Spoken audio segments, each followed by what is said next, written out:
And Hey, Daddy, this is the man of the champions, Bill Fonzie Alfonso, giving a shout out to something else. Something else, Daddy. This is Nicole Matara, Great Warrior Wolf, and you are listening to Something Else. I'm Tony Cini, and you're listening to something else.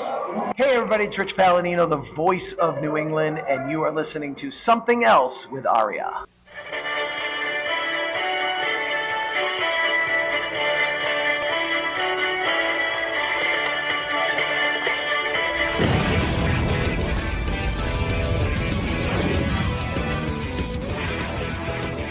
And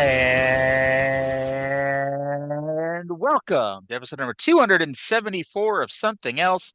Feast your hair holes in this week's episode as we take a look at NWA Total Nonstop Action, episode number 85 from March 3rd, 2004.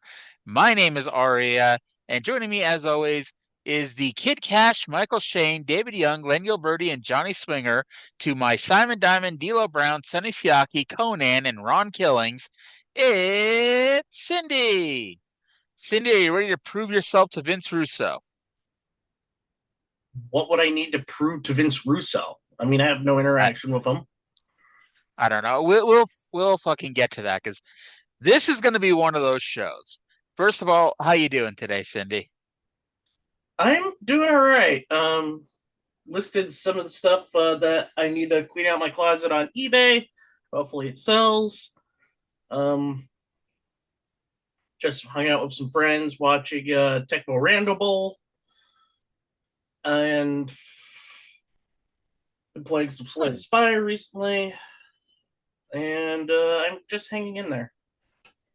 Have you been watching any good wrestling lately? Because, at least I'm getting a palate cleanser because I've, been watching my classic ECW, been watching my classic Ring of Honor. We still do the Mid-South and the Smoky Mountain shows. I have a palate cleanser. Are you at least getting something to remind you that, hey, pro wrestling can be good? Yeah, I love the old school B shows and C shows, so I've been watching WCW Pro Chicago from '91, and that's been Somehow quite entertaining. I was expecting you to tell me you were watching Jacked or something. Um, oh yeah, I've also, I've talked to Trey about this, and this isn't. A few years ago, I just randomly started watching every Saturday. I'd watch an episode of Superstars from the '90s, and when they left Peacock, I was in mid-January of '95. But through means, I have the entire run, on my flash drive. So I'm up to the beginning of March where they just announced LT versus Bam Bam for WrestleMania. And so yeah, it's kind of fun, going back to the good old days. Now, of course, we mentioned having a palate cleanser, and you need to have a palate cleanser to enjoy professional wrestling when on a weekly basis you're watching fucking TNA. And this fucking show, for whatever reason, it has been decided that Vince Russo is the new top babyface in this company. And it gets to an absurd degree during this show. And I've got a few flip outs to go. And Cyndi and I were talking before the show about who's actually booking this show.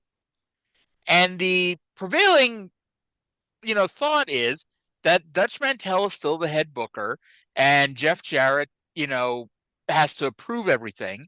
But Russo and Scott D'Amore and probably others, contribute to shit.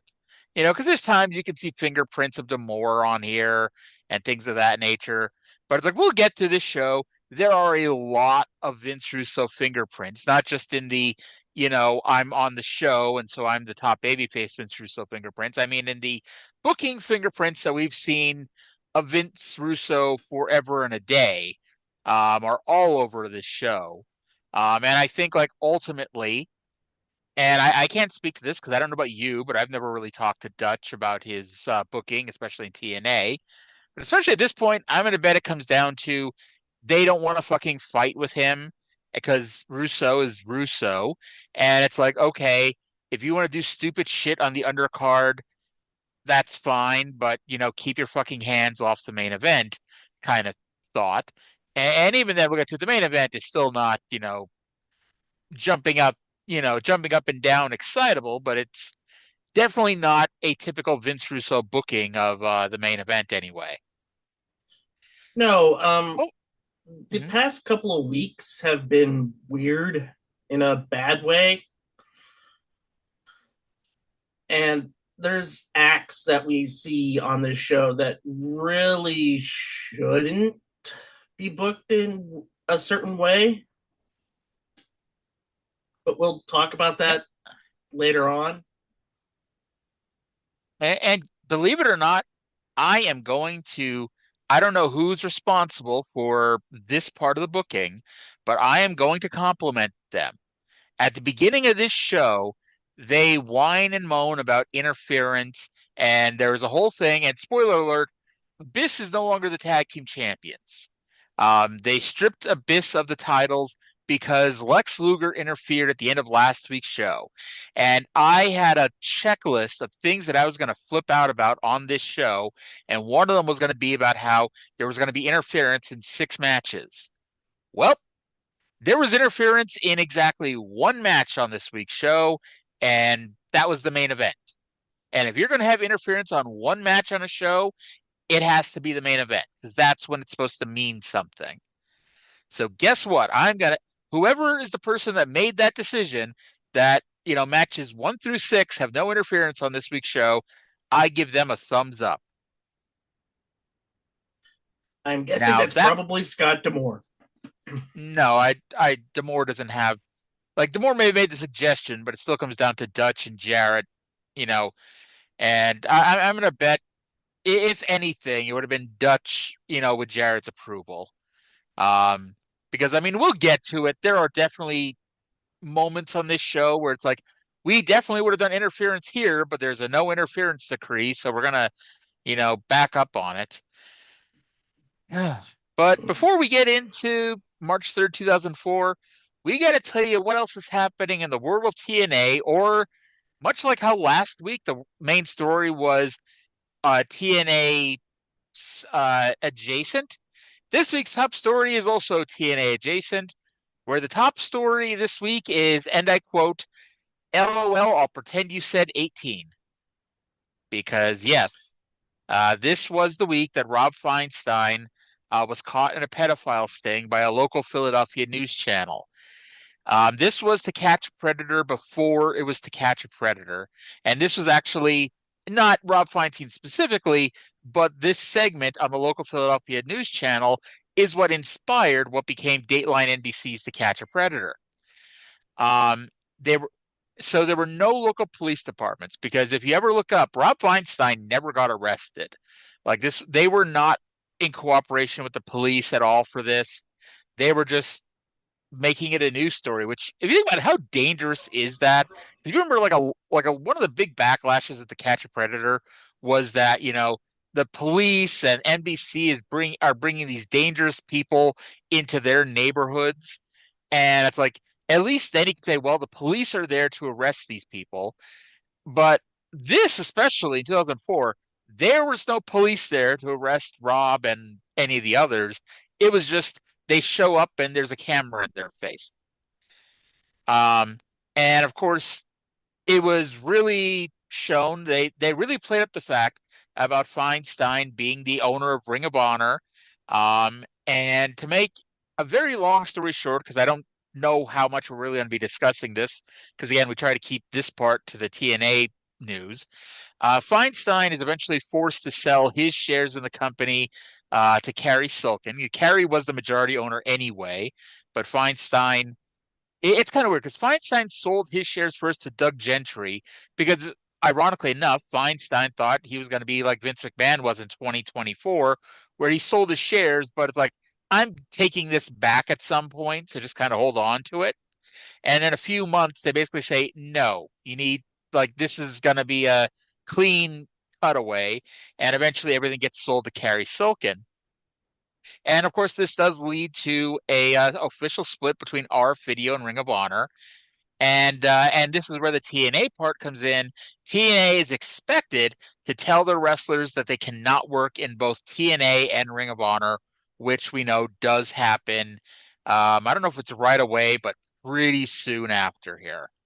It's And the got only to person, be like June or July because I remember some '04 shows where Abyss was there. yeah, I'd have to go look at the results to see, but it's like I think it's like Jarrett, and Dixie and whatnot. They were like they took ROH's word for it at first that Feinstein had nothing to do with it, but then it was like in 2 or 3 months of like May or June, especially when the Fox Sports Net deal comes about, it came out that Feinstein was trying to get back in, and he had lent not lent per se, but like Doug Gentry was holding his shares in the company, that kind of thing. And so that's when Jarrett basically pulled everybody.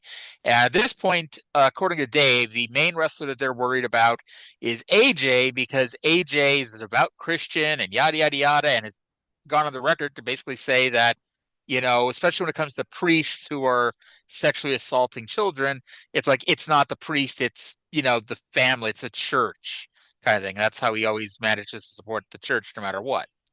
But yeah, that's the main story here. And by the way, and this is a point for Dave. Dave did report, and actually Raven talks about it on this show. CM Punk, Julio De Niro, Jim Mitchell, all gone. So Punk was officially gone well before that decree. Mm-hmm. Now, elsewhere, for speaking of people who are not going to be back, Lex Luger was pissed off because when he did his run in last week, he was only paid $2,500 for that run in, where he threw AJ Styles out of the ring through a table. And when he did that match back in November, he got paid $5,000. And so he was expecting $5,000 that didn't get it. He may not be back, is the current, ruling. And then I didn't even notice this. This was something Dave noticed and brought up. BG James was told he was not allowed to say "let's do the damn thing" because people from Fox Sports Net were watching this week's show and they didn't want any swearing on this week's show. Now, of course, the irony of that is Cyndi. What's the name of Fox Sports Net's big show from the The 2000s? the best damn sports show. Period. There you go. So yeah, that was this week in TNA news. So let's go to the show itself. Now, there's been 85 of these shows, and like the 30 to 40 times this show started with a match, we said, hey, when the show starts with a match, that's usually a sign that we're going to have a good show. Now, the caveat to that is usually when we say that, it's like when it starts with an X Division match, that's a key that we're going to start with. It's going to be a good show. We got Chris Harris with James Storm versus Kevin Northcutt. And Kevin Northcutt, even though he's traded in his red t-shirt and black pants for actual gear, he still has his annoying red shirt security theme song. It's probably one of the worst wrestling themes of all time. It's right up there with the Right to Censor theme. And it's like, I think the only reason why people don't compare the two is because it was during the weekly pay-per-view era, so who the hell was watching? But that red shirt theme, good God, I am not going to miss it. So, Cyndi, you remember last week when James Storm was in a sling and he'd be out for 4 weeks? Yeah. Question is, where did the sling go? No sling this week. As a matter of fact, Storm was swinging his arms. So they dropped that angle pretty quickly. We were told that for some reason, Russo doesn't want Jarrett to wrestle this week. And they later tried to explain it so Jarrett could get ring rust. The fact is, the fucking guy hasn't wrestled in a month. So, what's 2 more weeks? Kind of thing. And this is when they told us that Abyss has been stripped of the tag titles and that Russo will make a decision at some point in the future as to what to do with them. And we're told that Russo does not like when people interfere in the finish. which is amazing because that is Russo's #1 booking crutch. Now, this match and actually a lot of this show had a red tint to it. Like there was a red spotlight or that like kept coming on during the show and it was annoying and I would dare say distracting. It's like they were trying something new, I guess, but like it looked bad in my opinion. And it wasn't as bad as when Bray Wyatt was doing his whole matches in the red light. Or like remember when Kane debuted and his first match against Mankind was in red light? It's like it wasn't that kind of red, but it was still a red tint. Like you were wearing red sunglasses. Yeah, it didn't look good. I noticed that some of the lights uh, that are usually white were tinted red. I want to assume it's for a match that will take place next week because they taped a couple matches this week for next week's show, which is America's Next Cup 2. That is It going to did be not look annoying good. next week. You know, yeah. It did not look good. It's going to be annoying next week when half the show is last week's production and half the show is this week's production. Yeah, not good whatsoever. So halfway Also, through this, I'd like to take a comment back that I made uh-oh. a couple of months ago, actually. On this show, I said that Kevin Northcutt was a decent wrestler. I officially take that back because this match, not even Chris Harris, who's a good worker, mind you, couldn't save it. This was one of the sloppiest matches I've seen in a while. I did not hate it that much. I wasn't a giant fan of it, but by the way, I just want to go through my notes here. Mid-match, Mike Tenay was magically told by Keith Mitchell that Chris Harris will have a match in the main event tonight against an unknown opponent, which is again another fun Vince Russo trope because why promote something in advance so you might convince people to buy the show? Although when we find out who the opponent is, it's like kind of like, well, they could have just said Chris Harris will wrestle twice and had same you know, the same thing here. But uh Essentially, so yeah. so at one point during this match, and I thought this was going to be the finish, naive me, Chris Harris puts a chair around Kevin Northcutt's head and runs him into the post. So it's like, this is an injury angle, you know, and especially because this ends up, spoiler, this ends up being Kevin Northcutt's last match in the company and quite possibly his last appearance. You know, I'm like, okay, this is like an injury angle. It's a big way to kick Kevin Northcutt out. You know, he had his head run into the post while his head's wrapped around a chair. Chris Harris is going to pin him. He's going to look like this fucking maniac who like is going above and beyond to win these matches on the way to this world title match.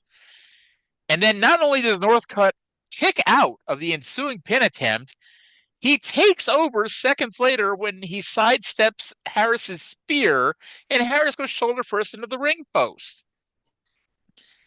Then, to make things even better, Harris sold his shoulder when it was convenient for him. And that reminds me, do you remember when one of the Young Bucks, I think it was Matt, they took not a superplex, but a suplex on the ramp at the Tokyo Dome one year, and they sold their back, quote unquote, for an entire year. And that that one pissed me off just because as somebody who occasionally has their back flare up, your back doesn't just flare up when it's convenient for your wrestling match, you know? And Chris Harris's Yeah. shoulder is a great example of this, where it's like if you're going to sell your shoulder, you shouldn't be doing moves that make your shoulder that require shoulder strength. You know, suplexes, even spears. Like he's throwing his arms up in the air in celebration. I thought your shoulder was hurt, dude. Because that's the story of the match, or the story of the show, really. They keep talking about Harris's shoulder injury. It's like Harris does not seem to be aware that he has a shoulder injury. No, he Today, just rubs some dirt on it and he's fine. It's like Mhm. some of these people, like we talk about wrestlers nowadays, they don't know how to sell or something like that. This stupid trope. They were doing this back in '04 right now, especially with Chris Harris. Either he would sell the wrong thing or he would oversell it or not sell it at all. There's that And sweet balance, and they can never get it. honestly, it's like it's one of those hilarious things where it's like everyone was pointing this out in 2004, everyone points this stuff out in 2010, and everyone was pointing out this stuff in 2015. However, and I love AEW. There are things I don't like about AEW, but I love AEW. However, there are a certain subsect of people who are the AEW can do no wrong, and these are the greatest wrestlers of all time. And by the way, I don't watch WWE anymore, but I'm going to bet people in WWE do this too. People in AEW do shit that when TNA did it in 2010, they were getting crucified for, but it's okay because AEW does it now. Just got to throw that out there. And Get I that always with a think it's lot of funny. companies. I always think it's funny, and I love you, Dave, but you can go back and read his observers from like especially like 2012. Like he was really hard on Abyss because Abyss was always in the hardcore matches, and rightfully so.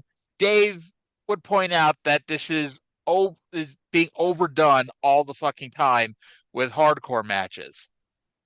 Well, I can't think of anybody on Major League National Television right now who pretty much every match he has, it's hardcore death match type shit. You know, I don't want to, Yeah. you know, I don't want to point any fingers at anybody here. You know, it might be somebody whose world title reign led to me stop watching AEW for about 3 months last year. So Tenay somehow knew that Kevin Northcutt was going for something called the Live from the 504, even though he's never done that before. But Harris got out of it. And then Kevin Northcutt uses a pump handle into a uranagi that seconds later, it was like a long pause where Don West says, I'm like, oh, look at that. And like today, seconds later after that, it was like, oh, that's the live from the 504. However, Harris kicked out of that and went with the catatonic, another move you really shouldn't do if you have a bad shoulder. So I thought this was an all right match. It is Kevin Northcutt's swan song. What will we do without dueling teams of security guards? Winner Chris Harris, rating 4.5 out of 10. Yikes. You're right. What was that? I It was super sloppy, and Chris wasn't dominant when he needed to be in this entire match. He needs to look like a world beater. And right now, he's looked like somebody who's getting really lucky. Exactly. And it's one thing if like Chris Harris was wrestling Raven or Chris Harris was wrestling AJ Styles or even Ron Killings, people who are up there in the company, people who've been world champion, people who've been challenging for the world championship. That would be one thing. He's wrestling Kevin Northcutt and the Naturals, and with all due love and respect to Kevin Northcutt and the Naturals, none of them are, world championship material. And he's going 50-50 at best with them. Yeah. And being underneath at worst with all of them. I gave it a 3 out of 10. By the way, I don't really note this later, so I should mention it now when I'm thinking about it. Since the red shirts are all now officially gone, Rick Santel returned on this show. So I think Rick Santel just knew it's like, okay, it's safe to come back now. The guys who are trying to murder me to death are gone. Yep. Scott Hudson was now a Trinity. And this fucking interview segment, this was like the beginning of me losing my shit. Trinity, who just said a few weeks ago that she was on Jeff Jarrett's team, now says that she's not on Jeff Jarrett's team. She's on Russo's team.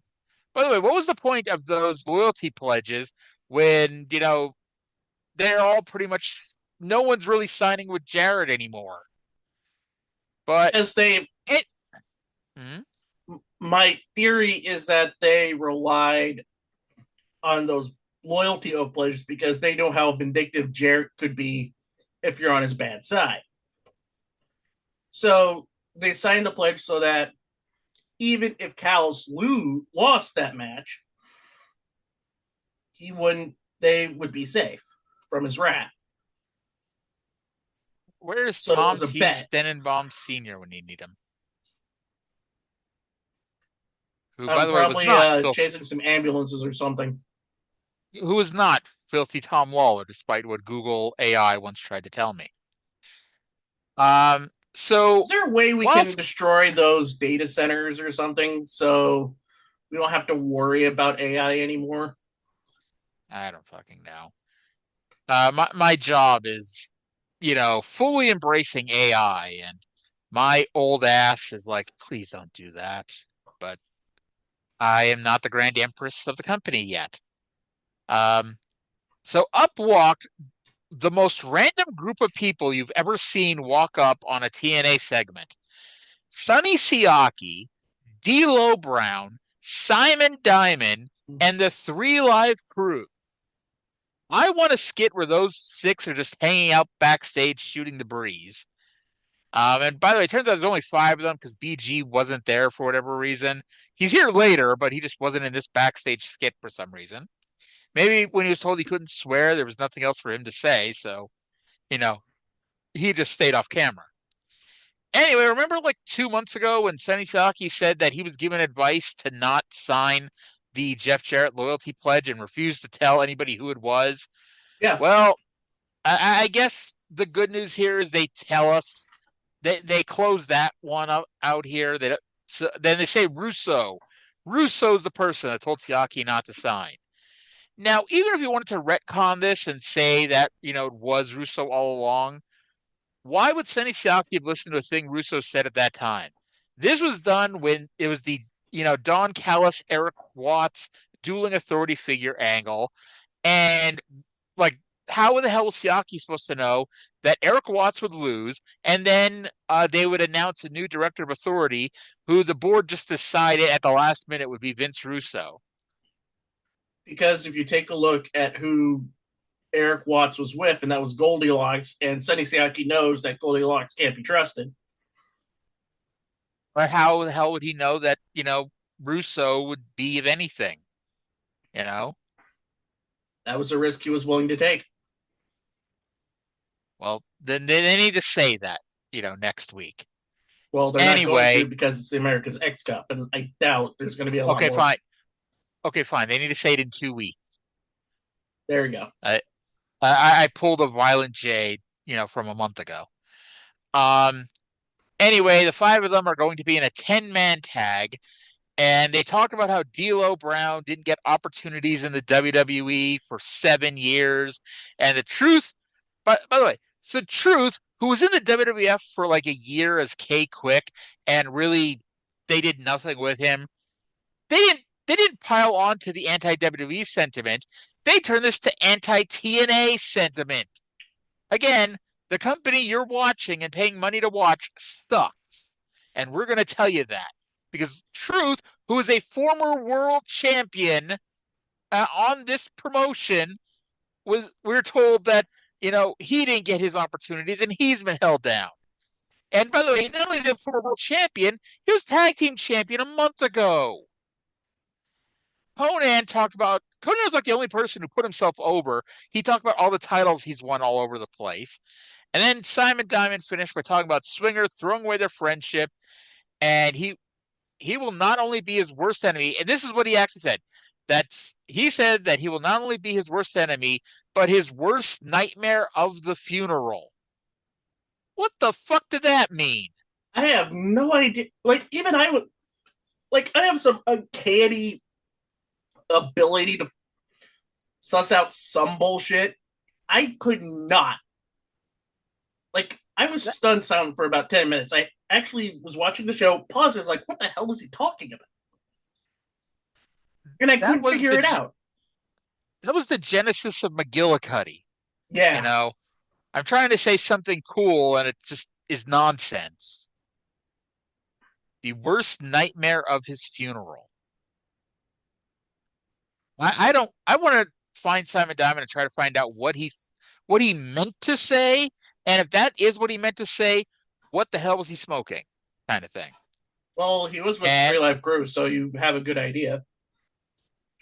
well, this interview is pure Vince Russo nonsense with the guys being held down by the company. We'll get to this in a second, by the way, because you said you had to press pause for a minute. I okay. Well, let's just say the match. It's Kid Cash, Michael Shane, David Young, Glenn Gilberti, and Johnny Swinger with Tracy Brooks versus Simon Diamond, D'Lo Brown, Sonny Siaki, Conan, and Ron Killings. And I guess technically with BG James, but BG was on commentary. Okay. Mike Today, the lead announcer, informs us that the 10 wrestlers in this match were excited for this match because they have the opportunity to prove themselves to Vince Russo. Go fuck yourself. In this match are 3 former X Division champions, 4 former tag team champions, and 2 guys who had world title programs. And that was all in 2003 when Vince Russo was the lead authority and the lead heel of the heel faction of the company. And the match also had R-Truth, who was the world champion in 2002. In what universe do any of them have to go prove themselves when Russo was in the fucking company when all that happened? This is Oh, when I had to press pause 18 minutes into the show and just walk away. I forget what it was, but there was some Nitro where Vinny V on the Brian Vinny show had to press pause so he could get up and walk away before coming back to finish the show. That's what I had to do here because I was just fucking pissed off. It took me almost 3 hours to watch this show because I kept having to pause and scream into the ether. yep. I mean, what else is there to say? It's a historically bad comment. And it's not even like Mike Tenay did not come up with that on his own either. You know, this was obviously something that was scripted for him to say because it's to get over Vince Russo as the all-knowing, overpowering babyface. Which, by the way, this crowd does not give 2 shits about him, and they don't give 2 shits about him about the end of the show either when he does come out. So BG is on commentary again, which is another Russo trope. And, thankfully it's been held in check, but that's a big Russo thing to have people on guest commentary all the time. You know, there was like some Nitro I remember watching in 2000 with like every fucking match there was somebody doing guest commentary. It's like, why are you even paying your commentators if you're just going to have guest commentators in every match? So anyway, the story of this match was Swinger didn't want to be in the ring with Simon and would only do so when Simon, uh, I'm sorry, he would, pardon me, God damn it, let me start over. The You're story of this match flustered. was Swinger didn't want to get in the ring with Simon, and so when Simon tagged in, Swinger scurried out of it and would only get in once the other heels got the advantage on him. And then the finish, everyone hit their finisher on everyone else, culminating in Simon pinning David Young with a super kick. Now, for further proof of Russo's influence on the show, we couldn't even get the announcement of who won the match before we went straight into a post-match angle. Tracy slapped BG and tried to hit him with her cast, but he blocked it. Inside the ring, the heels attacked the babyfaces, and the 10-man tag evolved into a 12-way brawl. And then because 12 people were not enough, the Insane Clown Posse, all 4 of them, ran into the ring for the save. It was Violent J, Shaggy 2 Dope, Too Tough Tony, and the Rude Boy. This match was supposed to be about stepping up and proving yourself to Vince Russo. Well, this match did nothing for anyone. I gave it a 3.0 out of 10. I gave it a 2 out of 10. It was painfully boring in spots. It was just a gigantic mess in others. And the match aside from that was just nothing. And here's the thing, it's like, and this was obviously booked this way. It was supposed to be booked in a way. It's like, okay, we're gonna have people standing up and breaking out of the pack, show that they deserve more in this, on the show. The thing is, when you do something like that, you need to book one, maybe two people to really stand out in the match. Who stood out in this match? Like Simon Maybe, Diamond got the win, but did he really stand out? Like during the match, he got his ass kicked for half of it. yeah, Like the best you could nobody, I say is guess. like Conan was fired up and he threw a shoe at Gilberti at one point. Like, who You throws a know, shoe? he used to do that all the time in WCW. Actually, this becomes his thing. I forgot about it till right this second, but this becomes his thing. I remember in the Impact era, he throws his shoe a lot. Doesn't he stop that when LAX really kicks into high gear? Well, he stops it when they turn heel because that was a babyface spot. Yeah. So we then get a video for the returning Frankie Kazarian, Thank God. and th this you said you liked this. Well, maybe you didn't. You didn't actually say you liked. You said it was the best thing on the show up to this point, which is a maybe because he blames Jerry Lynn for him not being on the show. And they try to cover it up later and say that, Jerry Lynn is the captain for the America's X Cup team. And so he picked his team. And the fact is, Jerry Lynn was fired by Don Callis in October, which was the same time that Frankie Kazarian had his most recent match in TNA. It was October 8th against Christopher Daniels. In what fucking universe is it Jerry Lynn's fault that Frankie Kazarian hasn't been on the show in like 5 months? I have no idea. It's the sake of doing a story for the sake of doing a story when there's no rhyme or reason to it. It's just an easy way to. I'm a heel. I need a blame it babyface who's got the tiniest bit of stroke to say that I've been held down. And Jerry He Lynn blamed had it. Russo. He can blame Russo too. Um, which, by the way, what was Kazarian doing the last time he was on the show? Do you remember? Yeah, he was hitting on people in the audience. I don't even think it was people in the audience. He was hitting on the cage dancers. And he was And unsuccessful at it. Because remember, I kept saying, there's no good looking people where Frankie Kazarian is from, Southern California. So he has to come to Nashville to hit on women. And he was unsuccessful at it because he picked up 0 women on these shows. So we then yeah, it's terrible. Now I thought that was going to lead to Kazarian coming back like next week or something, but nope. Kazarian came back next. It was Frankie Kazarian versus Jerry Lynn. Now, I've mentioned this repeatedly, and I will continue mentioning this until, we stop talking about TNA. One of the reasons AJ Styles improved as fast as he did in 2002 was he had that 6 month program with Jerry Lynn where he wrestled Jerry Lynn like a dozen times. And you could see the AJ Styles who was on the TNA pay-per-view on June 19th, 2002, and the AJ Styles at the end of December of 2002 were two very different AJ Styleses. Oh yeah. Like he improved like The Rock improved in like 98 when he turned heel. And it was like every week he was improving to such a degree. You're like, oh my God, this guy's the next top guy. It's like, I'm telling you, it's like when AJ Styles goes into the Hall of Fame next month, it will be a travesty if he does not find a way to thank Jerry Lynn. And especially now that they have, this relationship with TNA, it's like there is 0 reason to not, plug Jerry Lynn. I guess, okay, fine. Jerry Lynn's technically in AEW now, but it's like, who cares? When Rob Van Dam went in, I fully expected him to talk about Jerry Lynn too, because it was a big deal. And so I expect AJ to mention Jerry Lynn, and I'll be a little disappointed if he doesn't.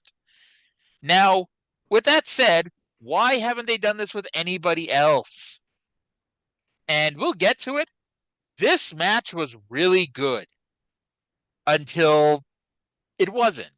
But this match was really good. And I'm like, Jesus Christ, Frankie Kazarian versus Jerry Lynn. Find a way to give this to me every week for a few months. And like, we know Frankie Kazarian becomes really, really good, but we could have helped kickstart that. Much like when Michael Shane was having his 1 week feud with Jerry Lynn. It's like, why is Jerry Lynn not being used more? You know, they keep saying that he's the MVP. He was the MVP of TNA in 2002 when we started. It's like they don't exactly say what that means. It's because he was there and he made all these people credible and he made them better. Like Low Key looked even better working with him and Yeah, all this other shit. that three-way ladder match with Low Key, AJ Styles, and Jerry Lynn. I think both of us gave it tens. It's still one of the best matches in TNA history. Yeah. Now, Lynn has been selling his shoulder ever since Hoovy gave him the 911 Hoovy driver at the America's X Cup, and Kazarian worked it over. Now, I know that Jerry Lynn really was hurt when Hoovy gave it to him because, Hoovy had some heat because he didn't protect Lynn on that move. But every wrestler in the back should be watching this and studying how Lynn is selling his shoulder. He doesn't just do it when it's convenient for the wrestling match. And if he's going to sell his shoulder, he makes it a key part of the match. Chris Harris should be sitting in front of a monitor right now, watching and studying Jerry Lynn. Because this is what he should be doing. And hey, they also showed a spot to show that Frankie Kazarian is smart and he's learning from because the veteran has all the little tricks of the trade, and Frankie Kazarian, he's picking up on it because Jerry Lynn likes to do that move where a wrestler tries to give him the shoulder blocks through the apron, he sidesteps it and he jumps in the air and does the leg drop to the back of the head. He did that once to Kazarian, and then later in the match, towards the finish, he goes for it again. But Frankie Kazarian, who now he's becoming a bit of a veteran here, he's learned.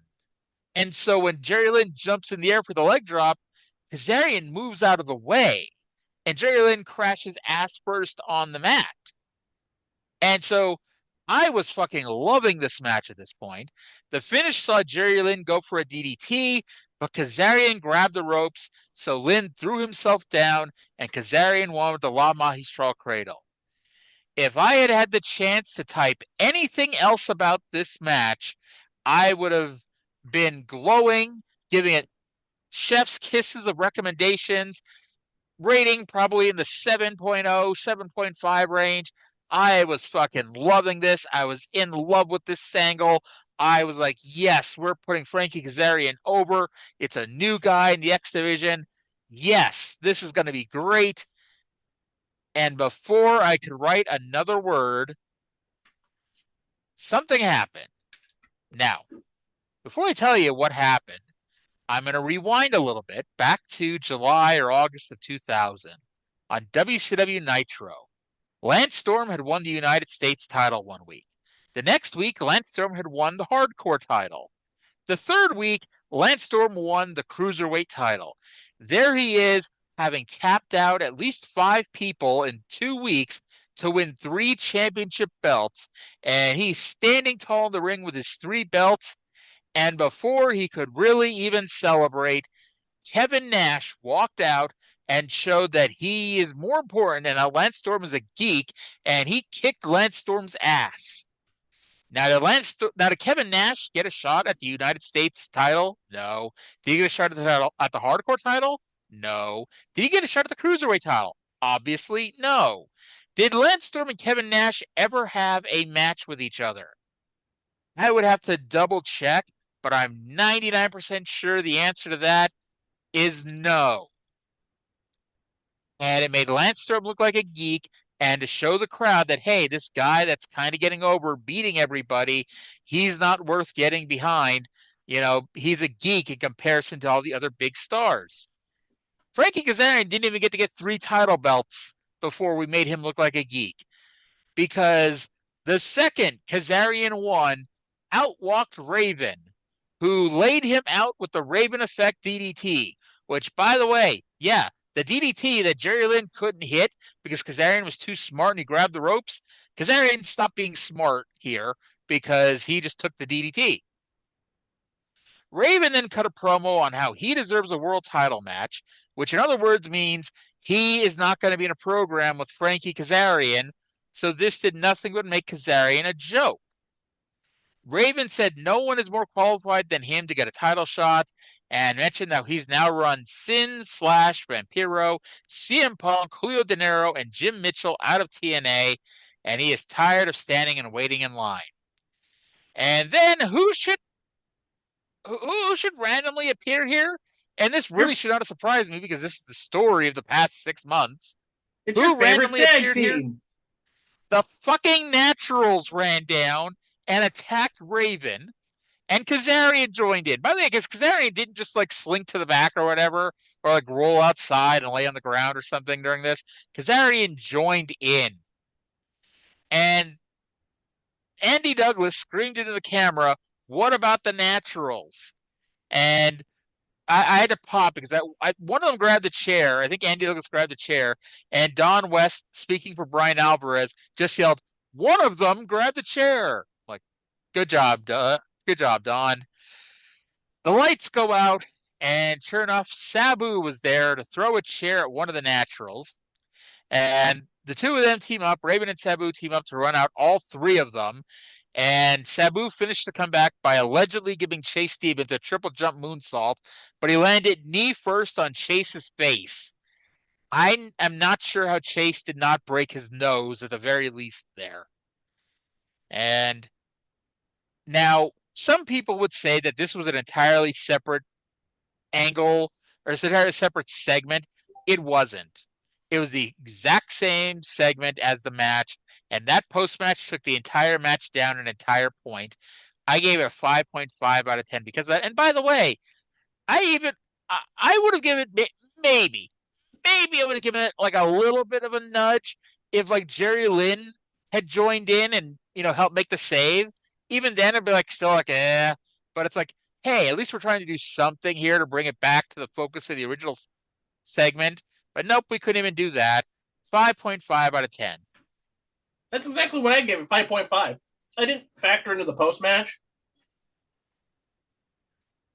But it's just the match itself ended on such a wet fart. I love that fucking match, and I thought I thought the match did a great job of putting Frankie Kazarian over. And much like how if when Kevin Nash's music would hit, if Lance Storm would have rolled out of the ring and just slinked away to the back, it wouldn't have mattered because Nash was coming out to continue his program with Goldberg and Scott Steiner. If when Raven started coming out, if Kazarian had rolled away and went to the back and Raven just cut his promo, it wouldn't have made a lick of difference because Raven would have been just as over as he was before, and Kazarian would have been a little bit over now. Instead of raising Kazarian's level a little bit, you just put him back to where he was, if not lower. I also looked up if Lance Storm had a match with Kevin Nash. Not a singles match, but they were in the same match together. Okay. What was the match? It was a number one contendership countdown to Armageddon Battle Royal. This was in Australia. When they had that Nitro and Thunder in Australia. I will have to take your word for that. Like I know that was a thing. I just Mike Awesome won the match. But Kevin Nash was in it, and so was Lance Storm, and I think Lance Storm was the last one eliminated by Mike Awesome. Because those two were in a feud at this point in time. Or had been feuding. Scott Hudson is now with Jeff Jarrett and Shane Douglas, who arrived in a stretch limo 49 minutes into the show. TNA has one show a week. It airs from 8 o'clock until 10 o'clock Eastern time, and two of the wrestlers showed up halfway through the show. Jarrett was told he does not have a match this week, and he said he will go find himself a match. Hudson then asked Shane Douglas what he's doing here, and the fact that Shane Douglas didn't just respond that I work here too um, took it down a peg. And Douglas said he doesn't like when people outside the wrestling business tell him what to do. I was more like, why wasn't Shane Douglas there during his protege segment, 30 minutes ago? I have no idea. Maybe Michael Shane worked. I joke about this a lot. Maybe he worked a Burt Prentice show, like on a Monday or a Tuesday. And so why would Shane Douglas not be out there to advise his guy on a Wednesday? I have no idea. Okay, great. Okay, speaking of things I have no idea.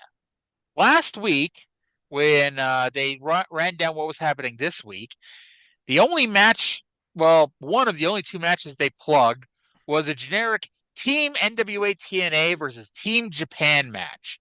Without really even saying who, actually, they didn't even say what members of Team TNA it was. Well, they really didn't say who was Team Japan. Out walked Nosawa, uh, Ebasan, and as I wrote here, something. Now, we'll explain who all that is here in a second, but we saw Nosawa at the Super X Cup last year, and he is, I don't want to say a semi-regular. He makes sporadic appearances in TNA. He's whatever. Emerson is a man in a pig mask with the Japanese stereotypical curly mustache, and the other guy, and you could not have fucking, been more, done a dumber fucking thing if you tried in front of this crowd.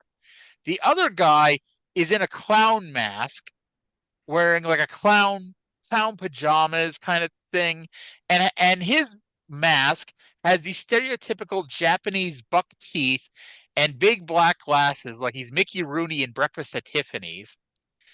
And I swear to you, Mike Tenay was calling him Quishon Bro Comet. And upon further review, this man's name is Quishinbo Common. And apparently, these two masked people wrestle for Osaka Pro, which primarily caters to children in Japan. And again, children with no disposable income, tells you just how well Osaka Pro probably did. But anyway, according to Trey, these two, Ebasan and Bo Common, have been a comedy tag team forever and ever and ever. However, he could not answer if Japanese people find these American style stereotypes funny or not. And we also find out that Quishinbo Common is named after a restaurant in Japan. Now, Okay, I guess. Quishinbo Common is already a dumbass gimmick already. And the fact that he came out here dressed like a clown. Remember a month ago when an entire show got fucking hijacked by the Insane Clown Posse's fans in the stands? Yeah. What do you think happened when this fucking idiot is out there dressed like a clown in, a fucking comedy gimmick? Oh, they tore him apart. This crowd hijacked the match, chanting for the ICP and all that shit. And of course, they had to completely ignore that. During this match, we saw an inset promo where Chris Harris was informed now, an hour into the show, that he has a match in the main event. So apparently nobody listens to the commentary backstage. Quishinbo commented a giant dive out of the ring. It is just impossible to take him, Ebasan, and this match seriously at all. And it looks like the X Division champion and two other members of Team TNA can't beat a bunch of joke wrestlers. Oh, by the way, it's Chris Sabin, Elix Skipper, and Sonjay Dutt. I don't think I actually said that. No, you didn't. And there's another reason why the crowd was chanting probably for ICP because Nosawa was there, and Nosawa was tight with ICP. I think he was their world champion at this point. Wasn't Too Tough Tony? I guess they've stopped referring to him as the JCW World Champion. So yeah, So the finish, if we actually had serious or at least somewhat serious wrestlers in the ring, I could have enjoyed this more. But the finish saw Quishin Common and Ebasan go for a pair of sky twister presses, but they both missed. And then Sabin pinned Nosawa after a combination of a Sabin top rope splash and a Sonjay top rope elbow. Now, I'm going to say this. First of all, thankfully, this is the first, last, and only time we will ever see Ebasan and Kishinbo Kamen on this show. And I'll say this, like, you know, I am not against comedy gimmicks. Like, you have to give me a reason to care, though. Like, these two people just walked out wearing fucking goofy masks, you know, and we're supposed to just take them seriously. It's like this is the difference between Quishabo Common and Shark Boy. Even if you had never seen Shark Boy before TNA, like Shark Boy came into TNA and it's like he's gotten over because he's obviously a stupid comedy gimmick and he's been given time to get over as a stupid comedy gimmick. Quishenbo Common just showed up one week and we're supposed to take him seriously as a person. We're also supposed to be like, okay, they're wanting to do a Team Japan for the America's X Cup. If Quishenbo Common and Ebasan are on the America's X Cup as Team Japan, I'm not fucking watching. And by the way, thankfully, turns out they're not. You know, spoiler alert.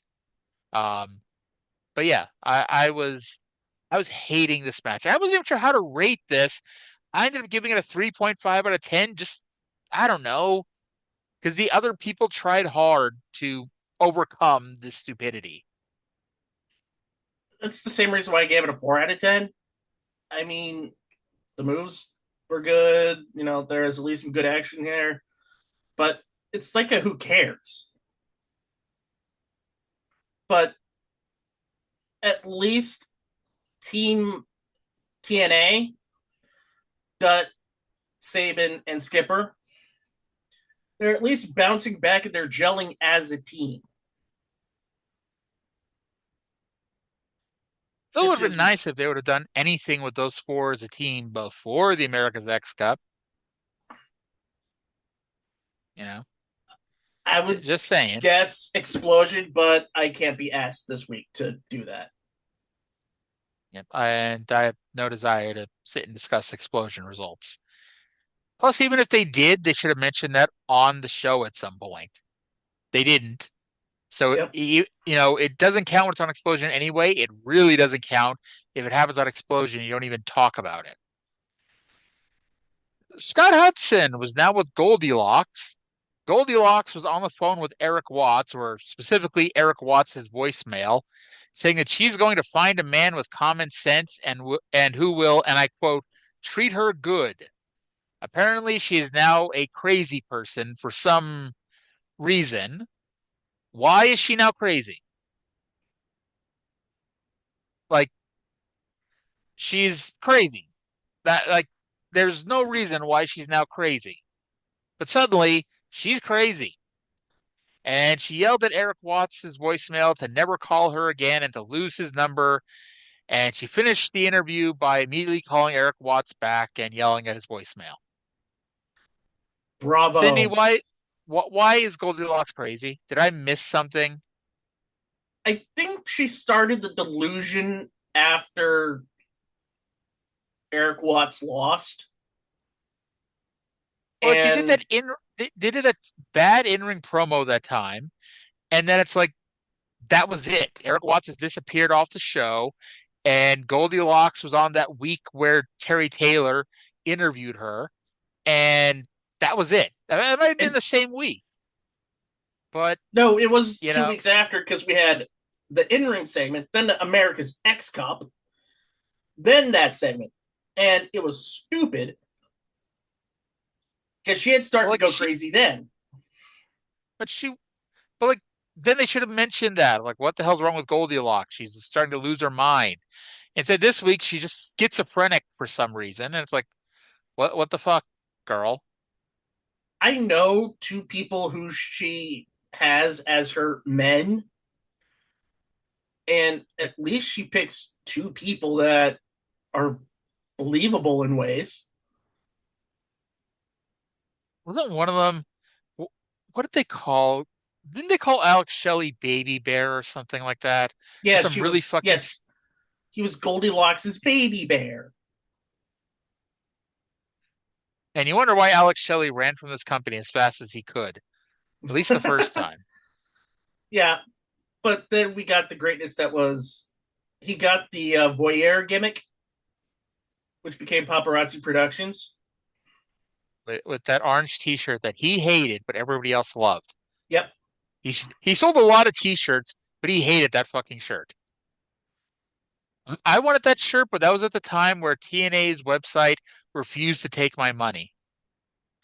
I literally had to buy Ring of Honor. I'm sorry, not Ring of Honor. I had to buy TNA DVDs off the Ring of Honor website because the TNA website wouldn't let me buy them, and I don't Wow. even know why.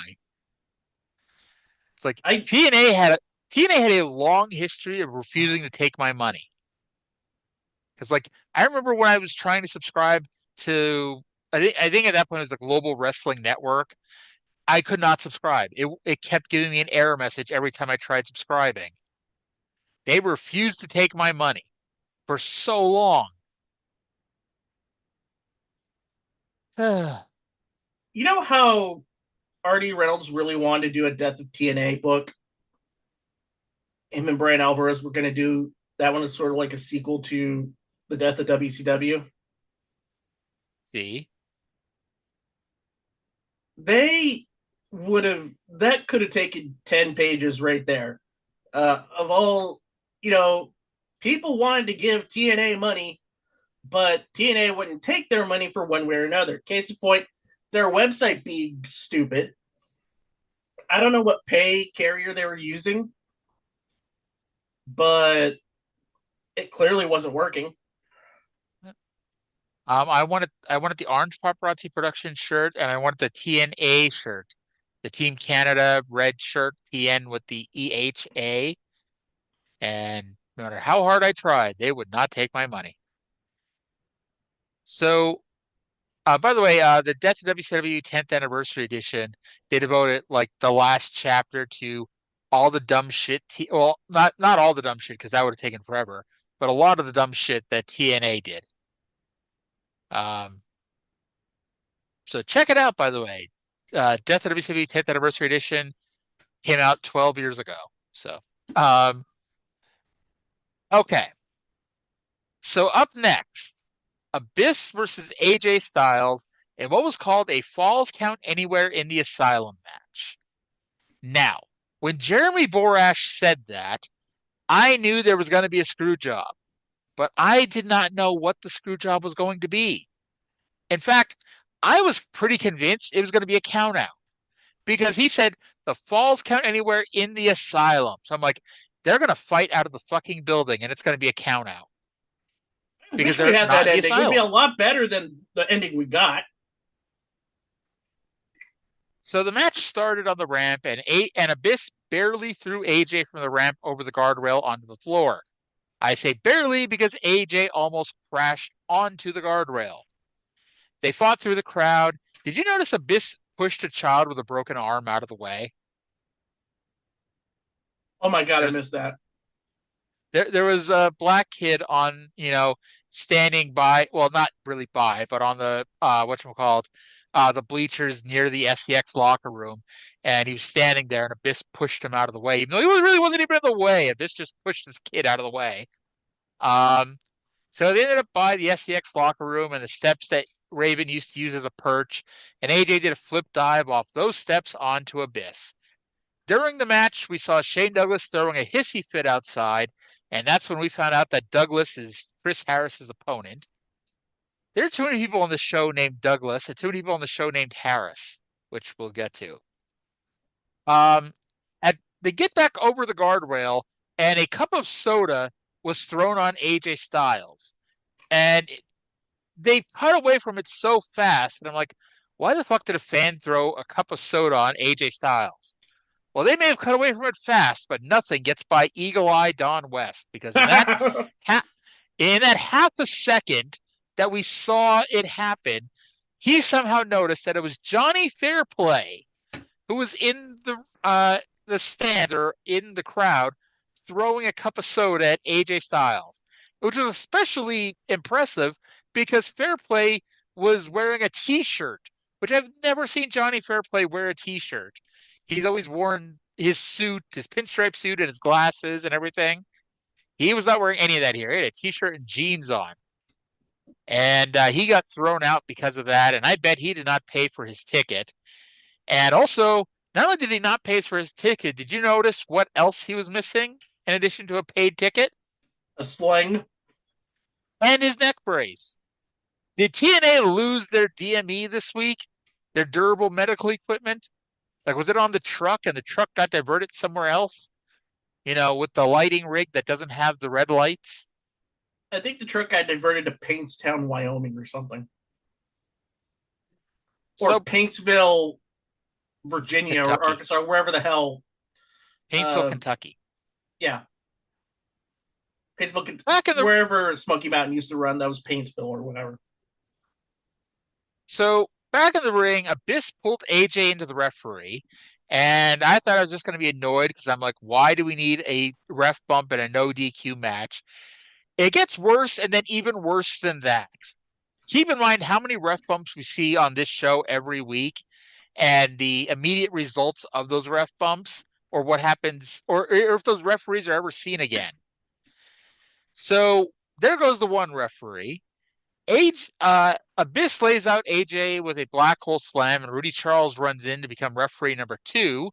AJ used a German suplex with a bridge for a near fall, which that was fucking impressive. And we all know wrestling's fake, and obviously AJ did not, give Abyss a shoot German suplex, but it still looked fucking impressive because this was also still back in the day when, you needed skill, you needed size, you needed muscle for a small guy to do something to a big guy. It didn't just happen to everybody, and that's one of the things I miss about modern day wrestling too, is like, it doesn't matter how big you are, everyone wrestles the same. And it's like, you're wrestling somebody a foot shorter and 100 pounds smaller than you. Use your fucking size, just saying. Anyway, Abyss accidentally, quote unquote, took out Rudy Charles with a clothesline. Now, in storyline, it was an accident. He went for a clothesline on AJ, and AJ ducked, and Rudy Charles was standing behind AJ. But ultimately, who doesn't want to give Rudy Charles a clothesline?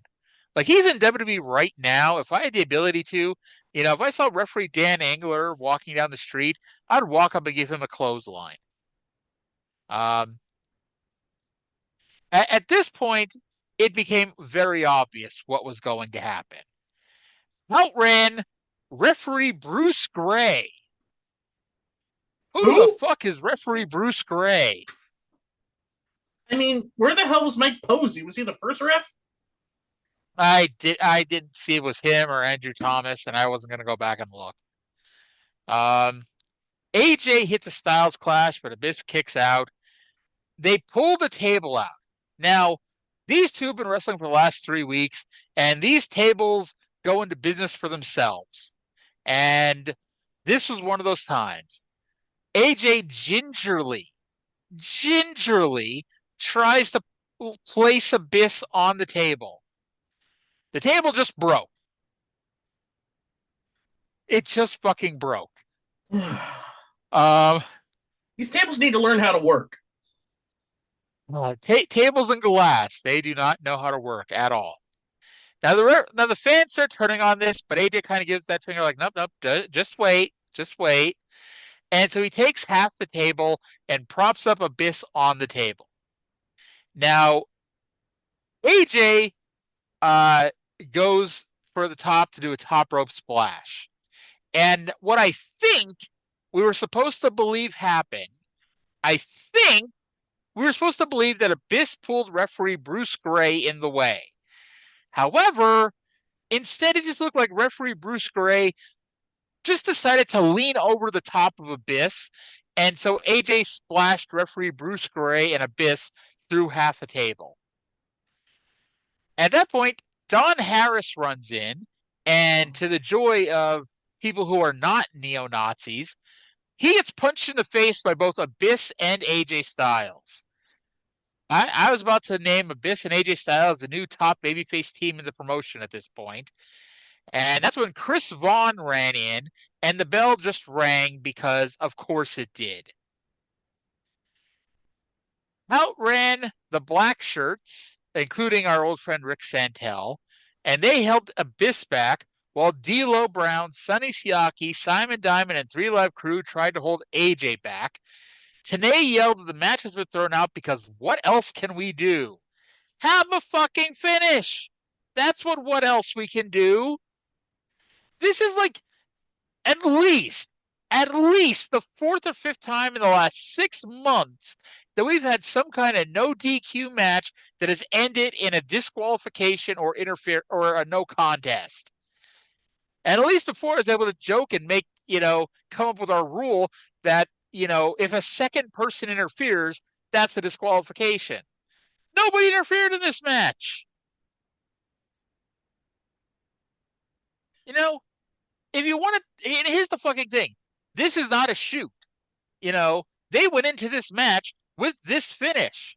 So you know what they could have done, knowing that this match was going to end in a no contest? Have a match with rules. A standard wrestling match. Seriously. To me, this seems like a pretty fucking obvious next step.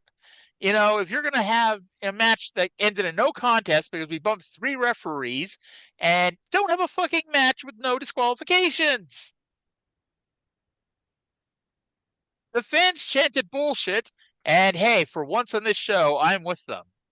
Yep. And much like that match with Frankie Kazarian and Jerry Lynn, the finish brought this match down. In fact, it brought this down a lot. Because, again, AJ and Abyss have amazing chemistry. Sure, the tables don't know how to work, a good match, but these two have great chemistry. I was going in the 7, 7.5, maybe even 8 range. I gave it a 5. I was going to give it an 8 until that ending happened. I was not as harsh as you. I gave it a 6.5 out of 10. I still thought it was a good match. Far and away the best match on the show. It was, but you need to bring it to an end. You need to have the good match and give us a finish. Like, do you remember why, people in 97, were led to believe that all WCW pay-per-views sucked because the main event would be Hulk Hogan in some lousy match. And because that's the last thing you saw, you forgot that the rest of the show was pretty damn good up to that point. That's what these matches are like. You have a shitty ending, which makes you forget how good the rest of it was. This company is all I could say. Now we get Hudson with ICP. Wait a second, I gotta do my catchphrase. I gotta do my catchphrase, and you can talk about the interview. All right, go Scott for it. Hudson. Scott Hudson was now with the Insane Clown Posse. Go ahead. So it's becoming a running gimmick that Violent J does not care for Scott Hudson. He'd rather be interviewed by Mike Tenay. Violent J honestly believes, and I think this is true, that Tenay is one of the coolest motherfuckers in the world, according to him. If you're a pro wrestling fan, Mike Tenay is a pretty cool little guy. Yep. So, because Gilberti, Young, and Cash involved Too Tough Tony and Rude Boy, who, by the way, those two injected themselves in the beatdown of Simon Diamond. Trying to break that up. Just calling a spade here. We are getting next week, during the America's X Cup, a Dark Carnival match. Mm-hmm. I.e., I think today and Wes talk about this match. It's supposed to be like a Ravens Clockwork Orange House of Fun. But instead, it's a Dark Carnival match. We have to call it something different because Raven's not in it. Which is fine. I mean, so this is going to lead to an important figure debuting. for the next 2 years in TNA. Now, are you going to ask the same question I asked? Oh, I had two questions, but are you going to ask the same questions I asked here?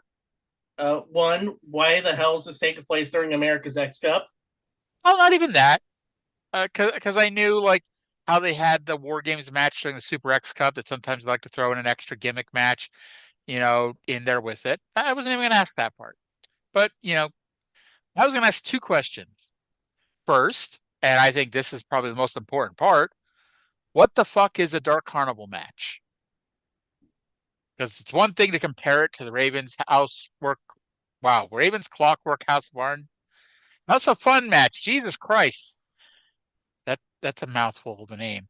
It's one thing to The compare it Ravens to that Clockwork match. Orange House of Fun match. It's one thing to compare it to that. They didn't say what it actually was, you know. And then you might have noticed something. They said that next week they're going to wrestle David Young, Glenn Gilberti, and Kid Cash. And it's going to be a 6-man tag. How many people are in the Insane Clown Posse on the show anyway? 4. And which of those 3 people are going to be wrestling next week? And don't answer this telling me that you saw next week's show and know that it's A, B, and C. From this show only, who are the 3 people who are going to be in that match next week? No idea. Exactly. And ultimately, it doesn't really matter, I guess. But, like, you would assume if you're a juggalo and you're going to pay to watch a pay-per-view with the Insane Clown Posse wrestling, you'd want to see both Violent J and Shaggy 2 Dope wrestling. Now, I'm just going to assume that it's going to be Violent J, Too Tough Tony, and the Rude Boy, even though I've got no idea how good or bad Too Tough Tony and the Rude Boy are. Just that Shaggy 2 Dope is much worse in the ring than Violent J is. So that's my assumption. But again, it'd be nice if they told us this. And unlike the last time Insane Clown Posse said that, their segment was going to be next week when they really meant in 2 weeks, this really is going to be next week. So next week, we're going to have America's X Cup with Team Mexico versus Team Canada, and also the Insane Clown Posse versus David Young, Glenn Gilberti, and Kid Cash in a Dark Carnival match, which, as I always say, once again, if you're going to do this stupid shit like this with the Insane Clown Posse, you've got the right people in the ring with them. You got the bottom tier heels, but they're bottom tier heels that can also carry them to a match. It's not Jenna versus Charmel. And I don't know if it would have been any better, but if they would have done like Jenna versus Gail Kim or Jenna versus Awesome Kong, they could have carried Jenna to a match. Would not have. It may not have been a positive star match, but Brian Alvarez would have been screaming -5 stars. So somehow they learned less as the years go by. Well, and then in 2 weeks, Chasing Stars. And then in 2 weeks, it's going to be Jeff Jarrett versus Chris Harris for the NWA World Title. At this point, Scott D'Amore came out with Team Canada. And I would have preferred had they done a promo. And I guess if you had to do a promo with Team Canada, you had to do one with Team Mexico. And it would have, forced Hoovy to talk, and no one needs that. But Scott D'Amore comes out with Team Canada. D'Amore says next week, Canada will finally get their due and bring the America's X Cup back to Canada. This brings out Team Mexico. Teddy slapped Juventud, and we got an 8-way brawl. Nobody came down to break it up because apparently, just because the referees are injured, the security guards also can't come down either. So eventually, Scott D'Amore just take it upon himself to pull his guys away and go to the back. Now, I like the idea of this to do something so that, especially the fans at home who aren't live at the Asylum and been watching them wrestle 6 times already, it gives you something of a, hey, this is a little bit of a teaser preview for next week. But also would have been nice if they took time to explain who these people in Team Canada are. Like, you kind of know who Teddy Hart is because he was on the Super X Cup last year. But it's like Petey Williams was here last week. Who is Petey Williams? He's a guy that won a 3-way match by sheer luck. Like, I know who Petey Williams is because I've been watching him for 20 years. You know who Petey Williams is because you've been watching him for 20 years. Petey Williams has a really cool finishing move. He did not do his really cool finishing move last week. They didn't even tease that he has a really cool finishing move. I don't know. Maybe he doesn't actually have one yet. I guess we'll see next week because I'm going to bet if he has one, he's going to do it next week. But, you know, he has a really cool finishing move. It would have been nice if we were told about the really cool finishing move. Mike today can't shut up about people and their really cool finishing moves. Now, of course, I kind of hope they don't say it because anytime they talk about somebody's really cool finishing move, that person hits the move and then the other person kicks out. And I don't remember anybody ever kicking out a Petey Williams Canadian Destroyer. Like, it's actually hilarious that nobody's ever kicked out of Petey Williams Canadian Destroyer, even though 8 million people use a Canadian Destroyer and nobody ever wins a match with it anymore. I think it's the same vein with the DDT. Like, there's a certain subsect of people who perfect the DDT and win a match with it. Jake Roberts, Raven, and who else? Nobody. Michael Hayes. Michael Hayes used it as a finish. Oh, he did? Yeah. But it's like, hey, Petey, the first time I ever saw the move that becomes the Panama Sunrise is Petey did it to AJ Styles at one of the pay-per-view matches they have. And Trying to remember, it had to be like something like I think it was Victory Road. 05. No, there was no Victory Road 05. It was Victory Road 04. Oh, the first 3-hour pay-per-view that TNA did. Yes. Yes. But yeah, so we'll see if Petey Williams did his really cool move, win a match next week. Because, I would like, and I know, like, during the last America's Next Cup, they told us the point format. But again, push it home, push it hard. They never mentioned the point format. They just said, oh, this great point format, this team concept we have. It's like, okay, what's the point format and what are the matches? Tell us, what are the matches? Like, I watched the last America's X Cup, so I know that the last match is an 8-man tag. If you didn't watch that match or you didn't watch that show, what do you think is happening next week? There's going to be a bunch of matches between people you've never seen. You don't even know what those matches are, and you don't know how it builds up and what it culminates in. And by the way, this is not the worst amount of promoting they do on this show. Scott Hudson was now with Chris Harris, who confirmed that Harris will wrestle Shane Douglas. And I had to ask, what if Shane Douglas just didn't show up for this show this week? He should have been an hour late. Like, what if he just didn't show up at all? Who would Chris Harris have wrestled? Because I'll be honest, when they just said Chris Harris was going to wrestle a mystery opponent in the main event, I expected it to be Raven, and I was ready to flip out because, like, why would you not promote that? But it wasn't Raven. It was Shane Douglas. So Jeff Jarrett stormed out again and said he will defend the title week in and week out, and that's how he stays on top of his game. And this is where I noted he has not wrestled in a month.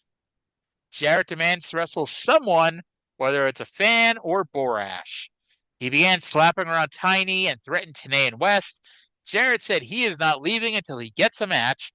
And Chris Harris ran out to the ring for a fight. And for the life of me, I was like, okay, they're going to do a quick match here, and Harris is going to pin him with the catatonic. Because now, you want to make Chris Harris look strong, have Chris Harris actually beat Jeff Jarrett in the build to this match. But then Chris Harris was followed up by Don Harris and James Storm. Don ordered Jarrett out of the ring and will apparently be the referee for the main event, because even though 2 of the 3 referees took similar bumps that we see them take every fucking week on this show, they could not come back from that this week. So we get our main event, which is Chris Harris with James Storm in his corner versus Shane Douglas. Don Harris immediately shows how bad of a referee he was by walking right in front of them while they were trying to run a spot. Do you remember the last time Don Harris was the referee? Oh, God. It was the tournament to determine the number 1 contender for It was BG For our James. truth. Yeah. Yeah, for our truth. It Bullet. was BG James versus Ron Harris. Yes. And this was when Bullet Bob Armstrong came out and announced that Don Harris was going to be the referee for every match of the tournament. And the first match was BG James versus Ron Harris. And Don immediately showed bias towards his brother Ron and got fired as a referee. Um, by the way, I wrote that referee. The referee's name was Chris Gray. It was Bruce Gray, not Chris Gray. I don't want to besmirch the good name of referee Bruce Gray. So Douglas beat on Harris forever until Harris fired up into his comeback. He does do a great fired up comeback. We'll say that. He used his top rope crossbody that Braden Walker would one day use as a finish. It is a move that one day beats Armando Alejandro Estrada and James Curtis, but it didn't do the trick against Shane Douglas. Then it gets weird here because Shane Douglas is outside the ring on the floor selling. Jeff Jarrett grabs a chair and he started stalking to where Shane Douglas was. I'm like, is he trying to hit Shane Douglas with a chair? And then to make it weirder, James Storm stood in front of Shane Douglas to protect Shane Douglas from Jeff Jarrett going after him with a chair. Did they get this fucked up backwards? It was supposed to be Chris Harris on the floor selling? And they're like, Probably, oh, we yeah. still have to do this. We still have to do this spot because Don Harris has to pull Jeff Jarrett away. So Don Harris gets out of the ring and pulls Jeff Jarrett away and yells at him to sit over by Tenay and Don West. Why does Don Harris hate Mike Tenay so much is what I want to know. And then Shane shows his gratitude for James Storm helping him out here by KOing Storm. Douglas gets in the ring and has his chain. He hits Chris Harris with it. So James Storm gets in the ring, gives Douglas an enziguri, and Harris pins Douglas with a spear. For the second week in a row, Harris could not win without Storm helping. And I gave this match ultimately a 4.5 out of 10 for a lot of the reasons I mentioned earlier. At the very least, they were saving the interference for the main event. And if you're going to do interference on one match on a show, it should be the main event. And even though it really shouldn't have happened, at least they didn't do interference 7 times on this show to lead to more interference in the main event that we're supposed to be mad at. And I gave the match a 4.5 out of 10. I gave it a 4.5 out of 10 as well. For exactly the same reasons. It was, I don't know, it undercuts Chris Harris. It undercuts the point that they're trying to build with Chris Harris. I'll be totally honest, just by watching these past 2 weeks, even I as a fan would not believe Chris Harris could beat Jeff Jarrett without James Storm's help. And it makes me want to hate Vince Russo.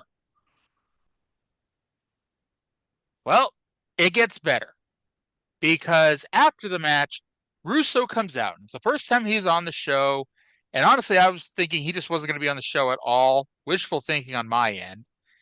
But he slapped Harris's hand because the first time like, he's coming out to reverse the decision. And I don't know if Shane Douglas didn't know this was happening because Shane Douglas was in the ring. And as Russo starts cutting his promo, Shane lifts his arm because I think he figured Russo was reversing the decision and that Douglas would win by disqualification. Well, that's not what happened here.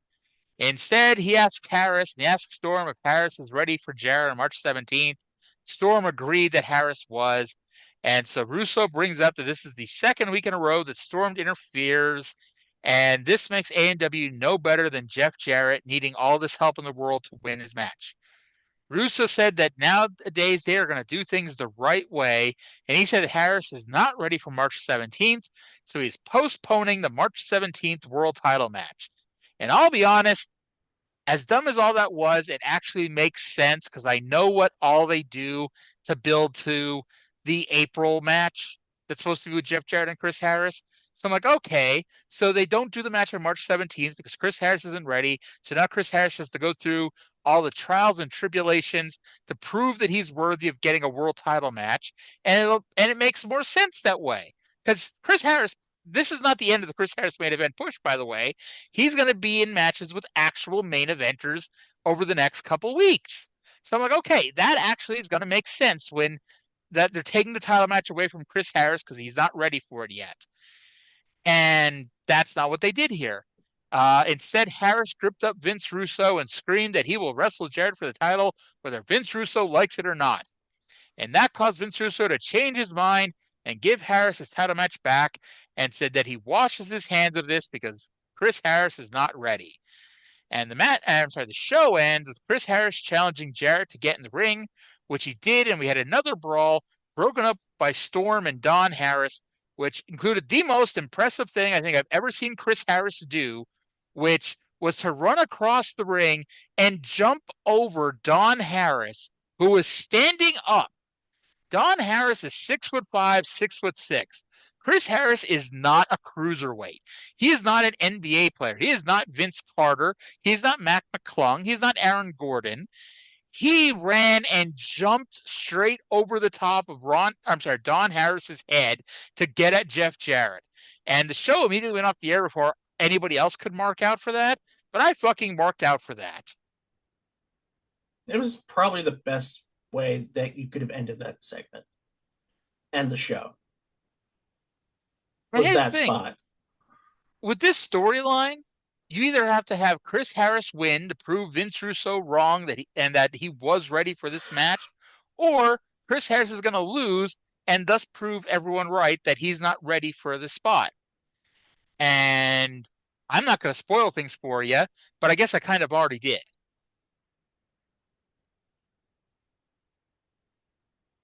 What'd you give the show? So this gives us an average match quality of 4.33. Overall enjoyment, 3.0 out of 10, because I could not label this show sucking Vince Russo's dick. This show instead was the Vince Russo Self-Appreciation Showcase, and that got old 18 minutes into the show. Future build, 5.0 out of 10, because ultimately they did an adequate job of building up Chris Harris as a top challenger. And obviously, it could have been done a lot better. But I will say adequate because, you know something? At least Chris Harris won those fucking matches. Like, seriously. Yeah. But that segment at the end of the show was really fucking unnecessary. And like when that Harris Shane Douglas match started, I looked at how much time was left. I'm like, Jesus Christ, I know I want to see more wrestling on the show, but there had to be somebody better for Chris Harris to wrestle for 20 minutes than Shane Douglas. But ended up not being Shane Douglas for 20 minutes. But yeah.